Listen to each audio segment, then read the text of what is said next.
One, you're absolutely right, sir, and it's a problem. As I said, it's Washington's got that problem, Michigan, and I know you don't want to hear about that, but it's true.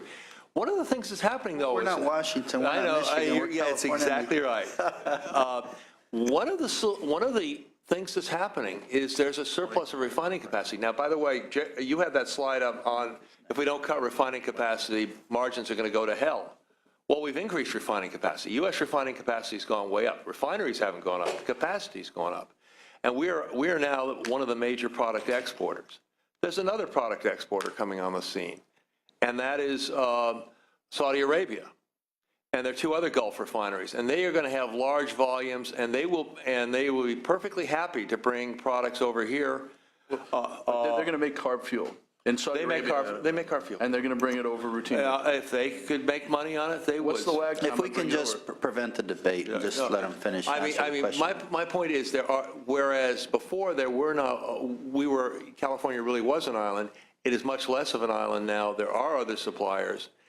And, you know, you would have, if Saudi Arabia decided, one of the things reason Saudi Arabia cut prices, as Ali Naimi explained at a December meeting, is he asked whether there was a black swan out there such there'd be no oil demand in 2050.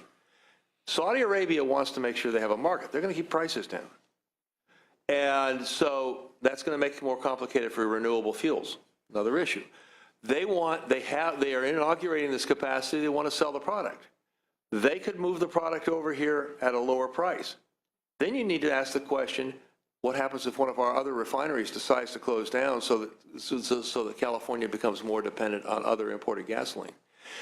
My comment isn't, I don't know how the future is going to play out. I do know the situation is very different today than it was in 1999 when Attorney General Lockyer started that report, and when there are fewer refiners, they're bigger. Some of the refiners have gotten bigger. We have more storage capacity here in California. And you need to look at how this market's evolving to kind of come to that conclusion. Again, I raised the Costco issue. In 2000, Costco wasn't a big player in the gasoline market. We talk about oligopoly. There's another thing we can talk about, and that's oligopsony, which is large buyers that use their buying capacity to bring down prices, and that so I don't know what I know. In some states, the Costco has become a very significant depressant on the price of gasoline. Colorado being one. I don't know whether that's been one here in California. We just always look at the going up. We don't look at the leverage the buyers have, and if a large buyer has brought down prices, and then something happens, you could get a larger price increase. What I'm trying to say is, this is not something where there is an easy, simple answer. Senator Morrell. Thank you, Mr. Chair. Thank you, Kathleen Foote. I just have a clarifying question. Going back a half hour ago, I heard you say that you had initiated some investigations, and you made it sound like FACA backroom deals, and you used the word collusion too. Were there any proof where you could bring criminal charges, or are you just making accusations? Could you clarify that for me, please? No, obviously we conducted a number of investigations which did not result in filing either criminal or civil cases. And I can't really speak in any more detail than that. Our investigations are confidential. Thank you. Senator Pavley. One question, one comment, and also to Kathleen. Someone had mentioned concern on interstate commerce clauses in relation to requiring a reserve. Do you have an opinion?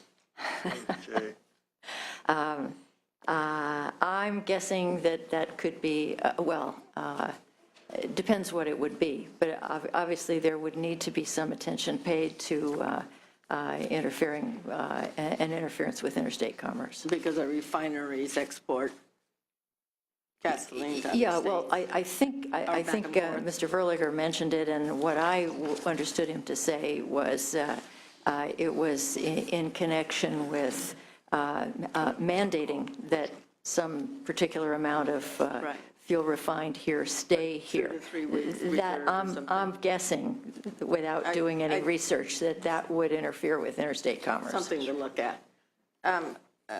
Senator Waso and Senator Bell, thank you for hosting this, because the way you asked the question that the public doesn't understand, you would think if there's a labor unrest and an explosion at 2 refineries, the other competitors would keep their prices really low and take away all the market share, right? None of us Absolutely. would be In- going in a- to a in a regular Tesoro market or scenario. Chevron. So something is wrong with that, because that's what the perception is. Why is everyone raising their prices when 2 had problems and the oil being imported, crude price on oil or per barrel price on oil is lower than ever? And so it begs the question, what can we do? So I do think part of the answer, it's not the only one, because I think you guys are onto something, and I appreciate very much this hearing, is trying to diversify the supply so we don't create this model. In the future, we shouldn't have just gas stations. We should have fueling stations. We should have a lot of electric cars. Don't let them control our economy like this. They're not stepping up to the plate and helping us with low-carbon fuels or alternative fuels. They like things the way they are just fine. So diversifying the fuel supply, using fuels under the CAP money to accelerate the investment in biofuels, converting or building additional refineries for biofuels that are homegrown here that aren't in competition with this group, may be part of the solution. So we need to increase our own supply by creating competition in fuels. And I think that should be one of our answers. One of the approaches, absolutely. Senator Ellen? Okay. First question for Philip. Maybe I missed this, but I understand that there's some unique and interesting impacts to requiring a certain reserve that may not immediately come to mind. But it does seem as though we're keeping less gasoline on hand in California than is typical in other states. Why would that be the case given our isolated market status, and the extraordinary price sensitivity we seem to have here on the West Coast versus on the East Coast? Well, the basic explanation of why people keep low inventories is minimization of capital costs. Inventories are expensive. But certainly is everywhere.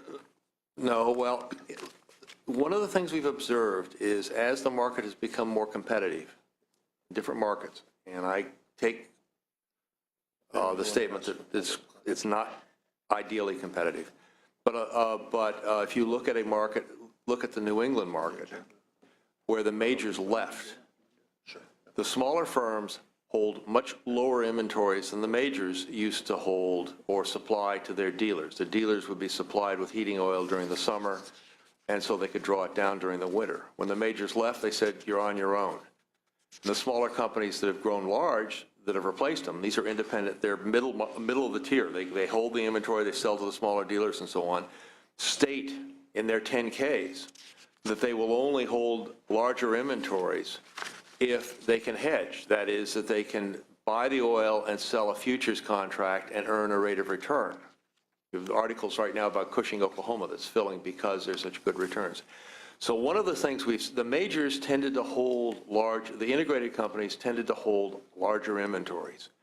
A smaller company, and I know that to say Tesoro is a smaller company holding inventories, holding less inventories, will strike some people as a non sequitur, but the fact is it's expensive. And so companies routinely try to hold lower inventories unless they have somebody who's paid them. One of the reasons I push hard for these fixed price contracts, one of the things that the New England Selling Oil Forward in New England has done is promote inventory accumulation. If I can sell something to somebody ratably over a year and I've got the money, and it applies to any commodity market, I will hold higher inventories because essentially I'm hedged. I have a buyer for that. And by holding higher inventories, I tend to moderate the price spikes. I do. But it's a market structural issue, and the companies, a company will hold the inventories. The minimum amount of oil products it can hold to meet most of its contractual requirements, as Gordon Shrimp explained, over a period of time, plus a little extra, and it will not want to allocate extra capital to that task. It's, go. Jay McKeeman, there's a little bit of an analogy here, what's happened in our segment of the industry. When I first came on with Sioma, I think most of our wholesale members had bulk storage locations. They had places where they would store inventory and have that available as a protection against what might happen at the rack day in and day out. Bulk storage basically has gone away. There's hardly anybody, if it's there, it's like a regular gasoline underground storage tank. Because, number one, the risk of holding that material and not making money on it has increased. And secondly, the cost of the storage is significant. So there's just, now trucks pull in, they fill up at the rack, and then they deliver to the customer. And I think that it's a kind of a similar situation with the refineries. There's a lot of risk and there's a lot of expense.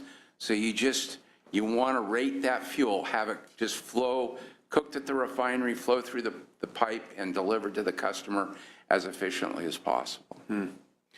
Okay. Well, then let me throw back to the folks from Consumer Watchdog. Fascinating presentation, really very provocative, and it got me thinking a lot. I guess I'm just trying to think of how much your recommendations will really make a difference to addressing the kind of big problems we've been talking about today. Well, look, I mean, this is the kind of deliberation we had in the task force. It's a very confusing topic area, and I just think there's a lot of frustration on behalf of consumers. So we can talk about economic theory, but the reality is that consumers paid $500 million more in February for their gasoline. And the answers that we've heard today are, well, there's some shipments on the way. We know what's going to happen again another month with a price spike. Yeah.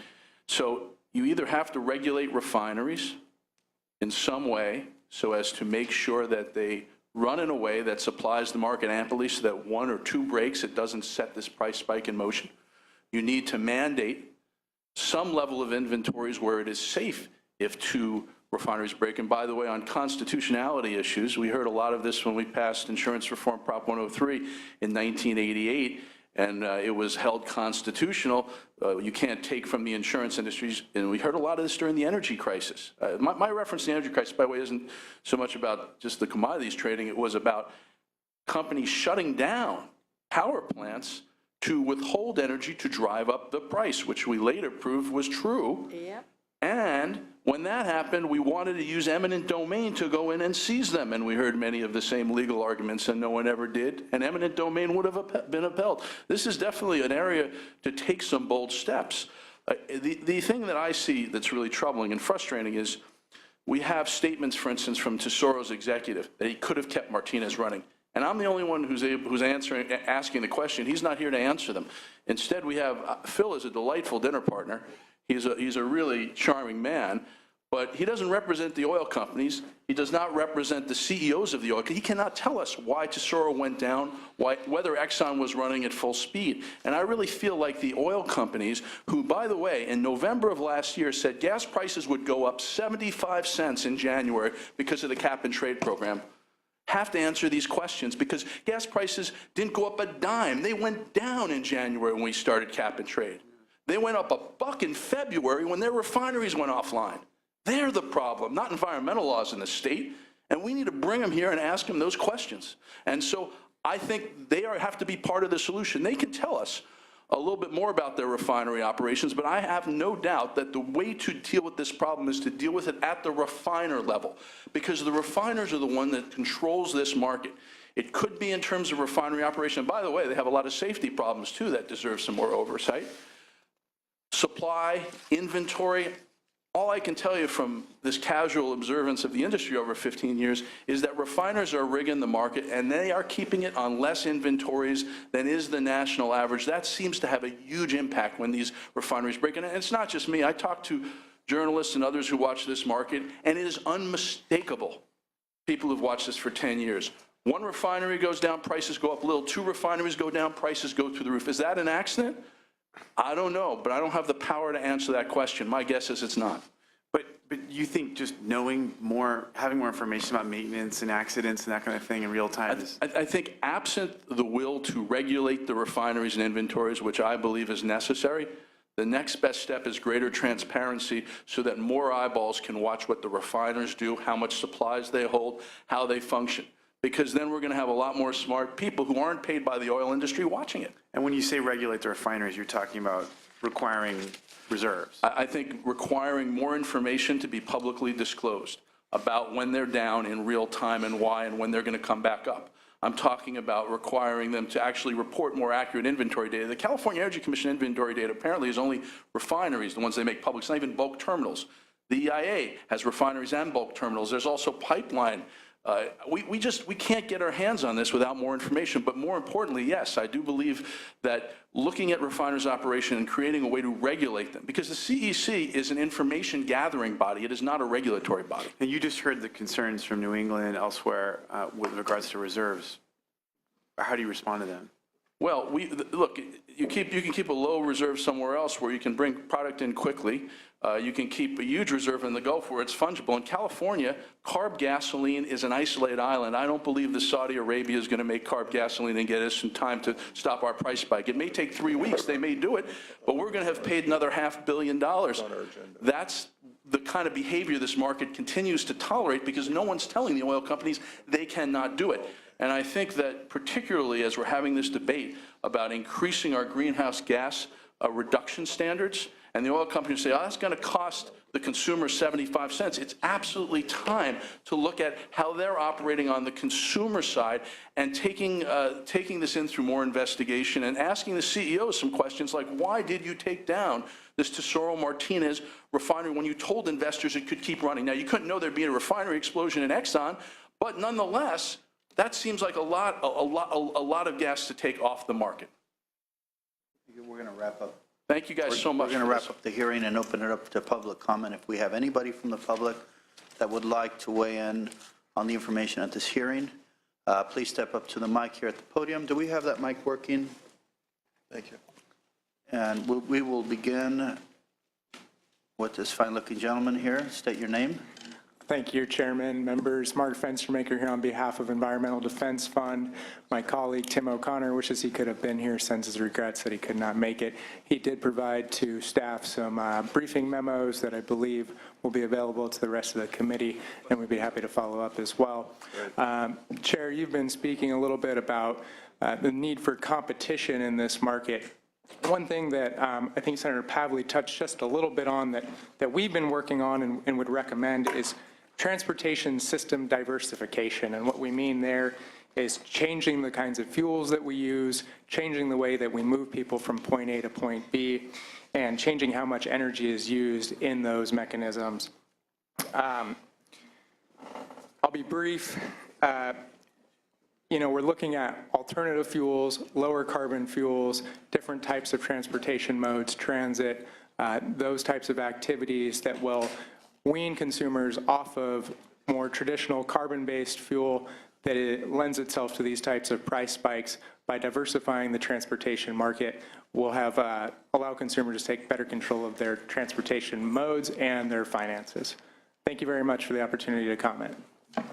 Thank you. I want to thank the senators for participating in this committee hearing, and I thank all the panelists and you, the members of the public that joined us. Have a great day. Thank you. Adjourned.